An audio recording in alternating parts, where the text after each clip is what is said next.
have another Yoto video for you, talking mostly about Yoto versus Toniebox.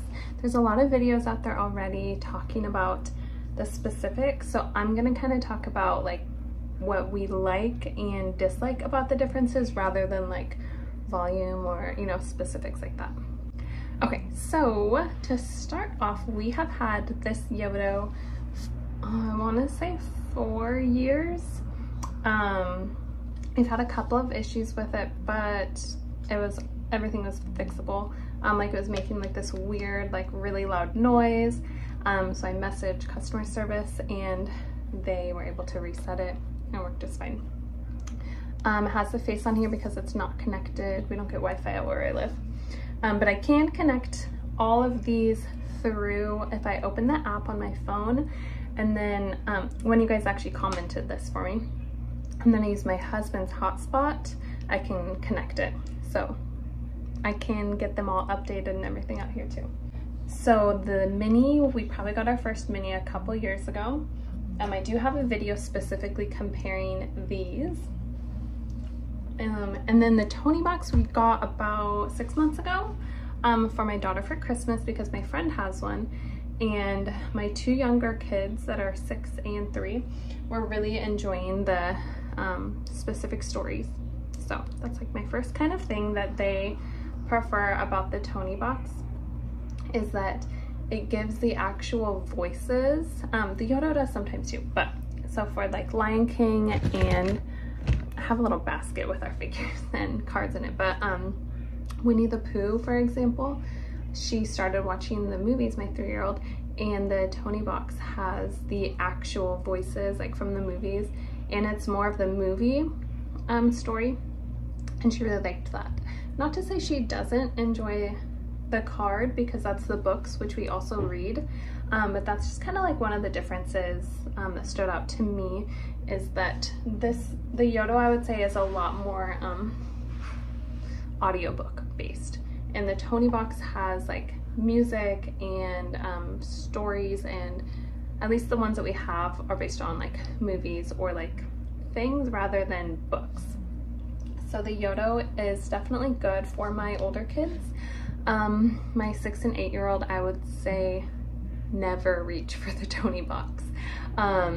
We have them both out. They're in our schoolroom. Actually, all 3. They each have their own Mini, but they don't reach for it. Something that I don't like, and my kids, I don't even think they can do it. I don't know if this is on right now. Is changing. So like to fast forward, you tilt it, and then to change to the next, you hit it. I'm like, that is not what I want to teach them when they're little, is to like hit the thing. I know it's soft and everything, but I don't want them hitting their Yoto too or any of things like that. So I don't like that, and it's not not just because I don't want to like instill that in them, but it's also just kind of like tricky to work. But it does have fast forward and rewind, which sometimes you do by accident because they're picking it up and moving it. So I don't like that feature. To my knowledge, I haven't really looked into this, but I don't think you can fast forward or rewind with these. But they did bring back where you can do this and then click it to pick a different chapter or something. I do like with the Mini, of course, this is like in comparison to all of them, that you can, it's so good for travel. This isn't gonna fall out. The card will fall out of here if you tilt it, and this one, it'll stay a little if it's like slightly tilted, but it's, none of them are, these 2 big ones are not very travel friendly. I can't even imagine a way they would make this into like a mini version, but that would be cool. As far as like the sound on all of them, things like that, that's all good. The cost for figures is why I did not get one of these for a long time.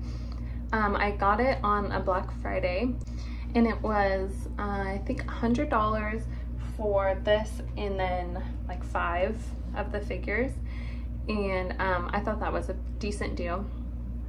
But the figures, I want to say, are like $15 each or something like that, which to me it's just a lot. So for Yoto, we're in the Yoto club thing, which is, speaking of money right now, you know, I'm gonna have my links in the description box. I'm not positive if Toniebox has a referral with a discount. If it does, I'll put it below. And then my Yoto one is always below as well. It's like 10% off. And Toniebox, I'll put it here, whatever it is. Anyway, the Yoto club is $10 a month, and then you get your choice of 2 cards out of like a specific list. It's like hundreds, I think, that you can choose from. So we really like doing that. So then it comes down to like $5 a card in comparison to like $15 for a figure, which is probably because they're harder, you know, more expensive to make these. But that is definitely like a hindrance, because there's a lot of cool ones, but then when I look and I see 4 or 5 that I want, I'm not gonna, you know, it adds up. I don't want to spend $75 on these figures that she uses occasionally. So if I were gonna like group these by age, you know, depending on how old your kids are, what I would recommend getting, I think that you know, these ones are both can be geared younger.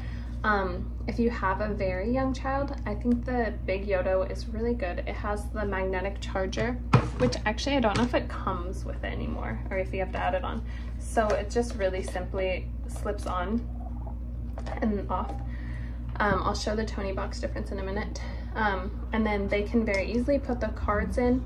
My daughter was doing it, I think right before she turned 1, she was able to put the cards in and out. But also, if they can't, sometimes that's maybe good. And it's just like a little picture, which is very, like keeps their attention. And the volume's good on it. There's a lot of choices. It's not, and it's going to last them like when they're older. Like my bigger kids still use this one. Next age, I would probably go to the Toniebox next. But I'll show you, it's harder to put on and off.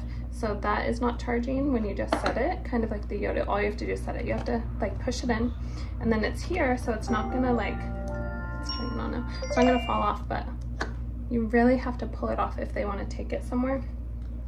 And I don't really prefer that because I think it's fun. They like to be able to pick it up and set it somewhere, wherever they want it to go. So that's why I wouldn't say for the very youngest, because I think that's one of the things I really like about it. And then last would be the mini. This is good for all ages, you know, especially younger, just because the card's not going to fall out on them when they're, you know, walking around. But my big kids, 6 and 8, they really like this, and they each have theirs in their bedroom with their own cards up there that they can listen to anytime. And it typically does have the clock on here too, so when ours is connected, it's nice for bedtime. So if they're listening to something, then they know like what time it is and when they should be going to bed. This one does have you can change the color of the light on here depending on the time of day.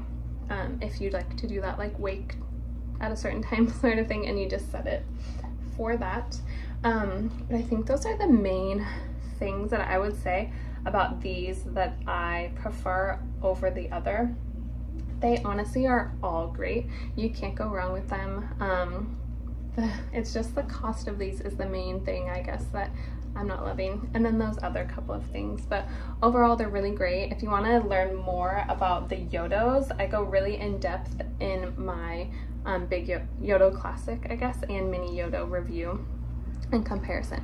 But hopefully you guys like them, and let me know which one you guys have or which one you guys are planning to get. Yeah, we love them. We just know them every day. Thank you guys for watching. Have a good one.